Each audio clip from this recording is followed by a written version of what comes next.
We're talking about whether or not this could be Kevin Stefanski's last game as a Browns head coach. I maintain he's going to have the rest of the season. I always think there's not anybody more popular in sports than the interim head coach. It just sets up really bad. The backup quarterback, typically, it just sets up really badly. If you name somebody the interim head coach, and we've seen it here before, obviously, Greg Williams has made a whole case of the idea that he won 5 games as an interim and then didn't get the head coaching job. But if you win as an interim head coach, you have a real runway to make a case. Especially if you have a cool tagline. Come get some. Yeah. Was that cool? At the time it was. I mean, at the time I felt like everybody was saying it. Ken once did his all 2000s and up Browns team or whatever it was. Yeah. I remember pissing him off. It was like 4 or 5 years ago. I think maybe like 3 or 4 years ago, actually. I made Greg Williams the head coach. Because I was like, he's the winningest head coach by a percentage. His winning percentage, he actually had the most wins. He did what he had to do. I think he went like 5-2, 5-3, whatever that was. What an era of catchphrases that was. Because we went from "come get some" to like if you don't wear brown and orange, you don't matter. Man, it was a whoop-de hell. I mean, the great times for the local T-shirt economy. Well, and then Freddie Kitchens was wearing the local T-shirts. Pittsburgh started it. The whole everything. Like he was a content machine. That was you talk about a content machine. Yeah, but he was an idiot, though. He was Alabama Jim Tom Sula, and everybody knew it. Oh, yeah. The problem with that is that we all knew it was going to fail, and we just watched anyway. But you notice in that stretch, why so many people were like, Greg Williams has to be the guy. And I'll never forget debating with people, because the other name that was in hot consideration was Mike McCarthy at the time. Yep. And there was a lot of convos about, can you do this with Mike McCarthy? And I remember bringing up the 2015 NFC title game, where I think he single-handedly cost the Packers that entire game. You have Aaron Rodgers as your quarterback, and you are running like crazy in the second half. You blow a 15-point lead. Like, there are so many things I was just able to reference for McCarthy being a dodo, basically. And then you fast forward, and it's like, well, geez. Maybe they should have done that. Maybe they should have went down that road. But at the time, that was it. It was like Greg Williams was getting serious run. And so that is part of the problem. If you actually make an interim head coaching move, and this is a short amount of time, but let's say they go Tommy Rees instead of Jim Schwartz, and then all of a sudden the light bulb goes off for Shedeur Sanders, and let's say he's great against Chicago and you snipe off a win there, or he's great against Buffalo and you snipe off a win there. People in NFL circles already think Tommy Rees is going to be a head coach one day. You can see where the momentum's going. And so the choice gets removed from your hands. And that's why I feel like it won't happen. So I felt that same exact way for really the exact same reason. And it's kind of crazy. Like, my big thing has always been, if you're firing a head coach and if you're going to go the interim route, you might as well name the strength coach the interim head coach. Somebody that just has no chance of being, of winning that job, having that Tommy Rees effect. Like the Raiders happen. did, yeah. Yeah. Although, by the way, then he almost won the... Right. That almost went that way. Rich Bisaccia, was what that was. I felt that same way until yesterday. And when that Jeremy Fowler report came out in ESPN, the timing of that felt so weird to me. I was like, for that report to come out now, in the middle of the first week of December, when you still got 5 regular season games to go, you have a very winnable game in front of you with the Tennessee Titans coming to town. It made me realize something went off inside my brain. I was like, if there was ever a time for it to happen during the regular season, I do think it would be Monday. It's the most embarrassing loss you have left on the schedule. It would, like, not even close. Like, if you win Monday and then you could lose out the rest of them, they'll let them play out the string, I truly believe.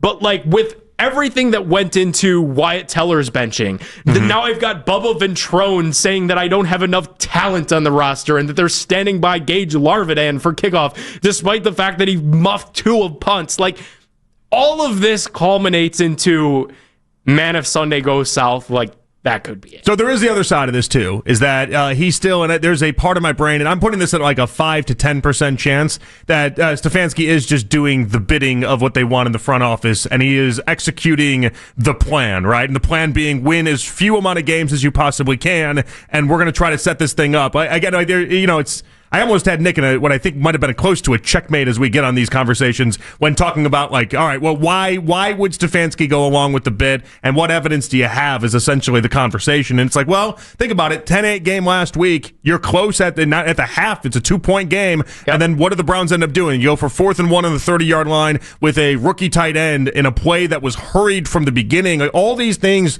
start to accumulate, and you start to look at it and say, maybe he's just doing the bidding. So there is an avenue that exists out there where Stefanski is just doing what they're telling him to do, and he's the in-game part of it that they can control. And so a loss has to be on the table. And instead of saying bad job at the end of this one, they say great, handshakes all around, you executed the plan. Whereas we look like we want our pound of flesh, you need to be fired after this game. There's like a 5 to 10% chance him and everybody else around the Browns secretly go upstairs and say, all right, to Tankathon, now we have a top 5 pick. Now we're in the driver's seat to get that quarterback that we want. Oh, that just feels gross. I mean, this is the franchise that paid Hugh Jackson bonuses for losses. It is. During a 2-year season a 2-year stretch where you won one game. Like, there's nothing above this franchise to what they'll do to go ahead and make sure that they go ahead and get the draft pick that they want. It just feels gross because just like, don't lie to me. And don't even lie to me. I don't care about myself. Like, don't lie to the fans. Like if that's truly what's going on, then Jimmy Haslam shouldn't have said in the preseason that we know what better looks like and we have to be better than 3 wins. 3 wins isn't going to cut it. I'm not going to hold Jimmy Haslam's words to be anything sort of credible. Okay, like the man has proven through his professional career and then through this Brown stretch as well that he'll say just about anything at any given point. You're not wrong. It's just, that's gross.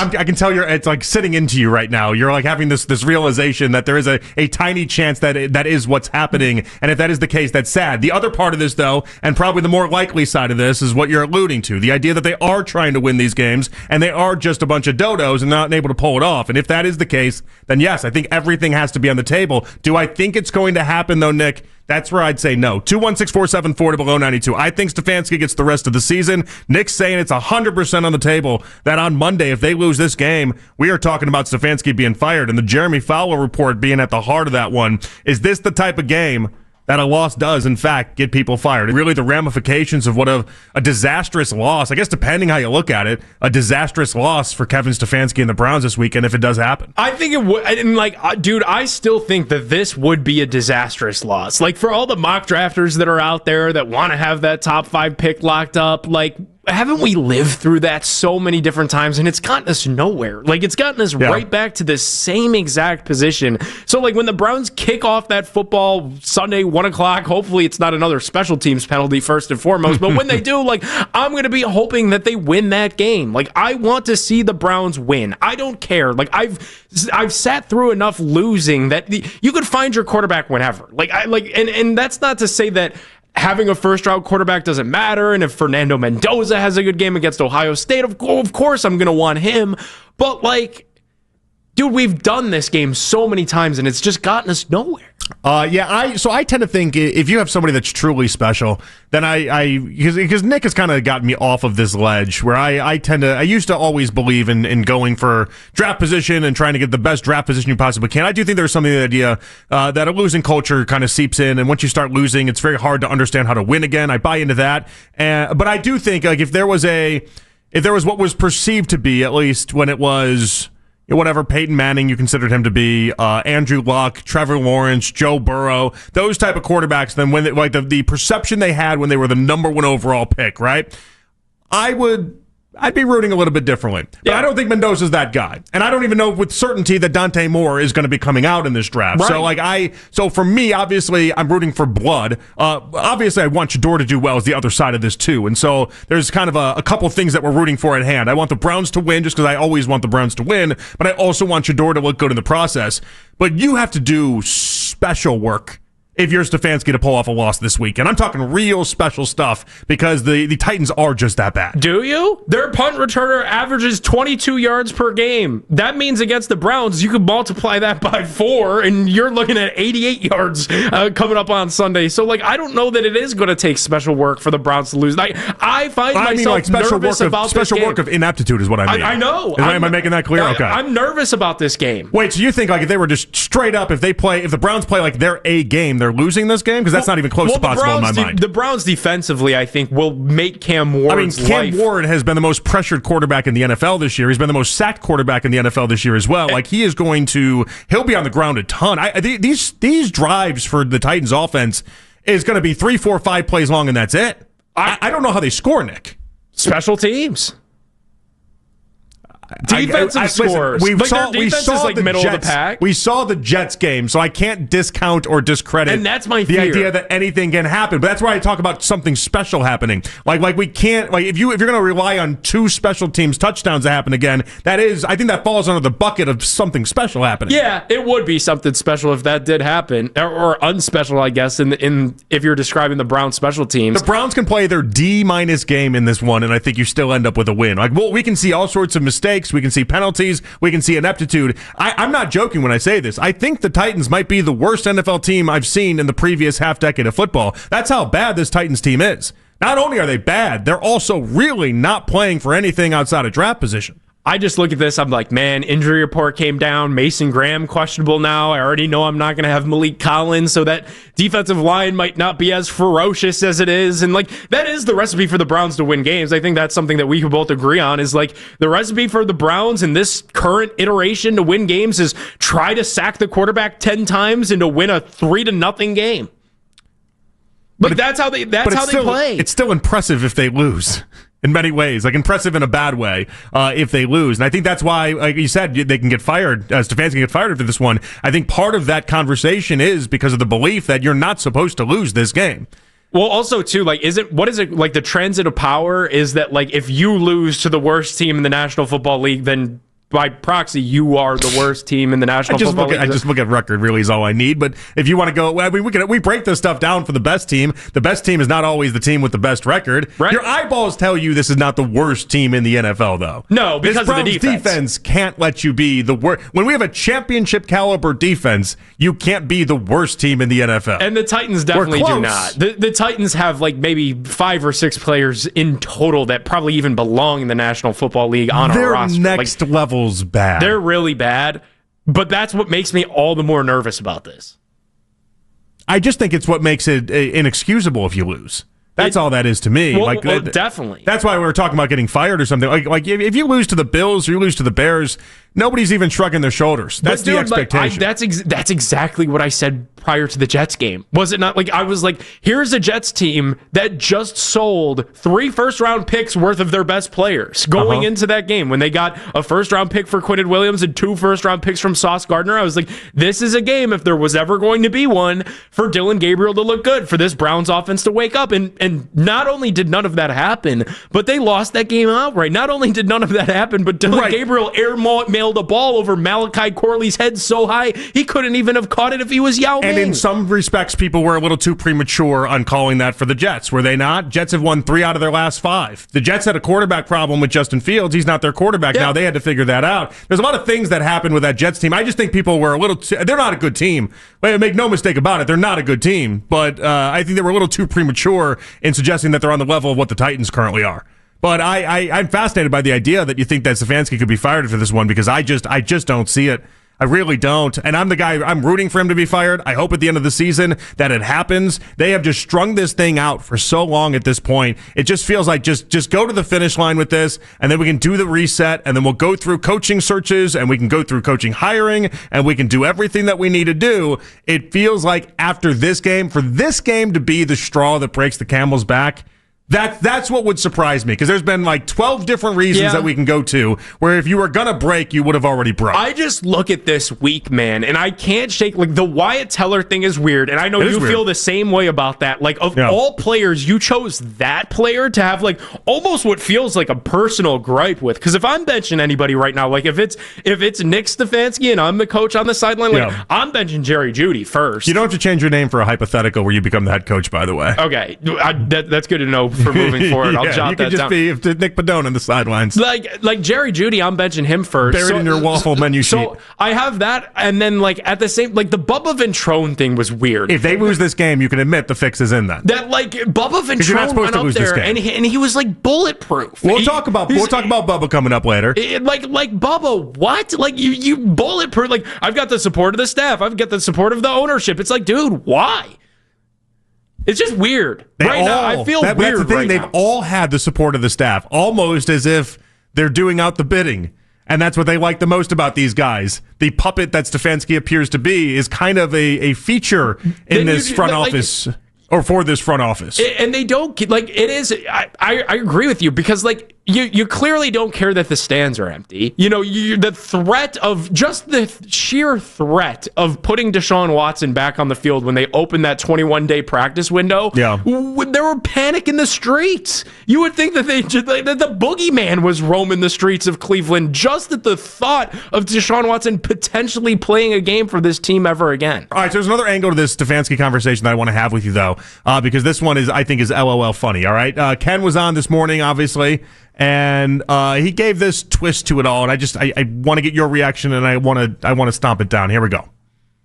What's the light at the end of the tunnel? Do I find a nice landing spot? Do I do that for the Browns? Could I possibly work a trade? I mean, we've been talking about trades all over the place. You want them so bad. Do I possibly work a trade here? I start to think that way. If we're talking about trading for Tomlin and Harbaugh and yada, yada, yada, okay, why? If it's going to go this way, because this is a report, I didn't make this up, you didn't make this up, this is an opinion. If this is a report talking to league executives here, all right, well, then maybe the Giants want to talk turkey.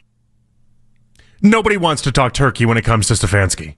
Multiple times this morning, Ken went down the road of, is Stefanski, does he have trade value? I'll tell you right now, Stefanski has zero trade value. This is not a discussion. No, because I'll tell you right, like, I don't even believe that report. Like, say Stefanski gets fired at the end of the year. Mm-hmm.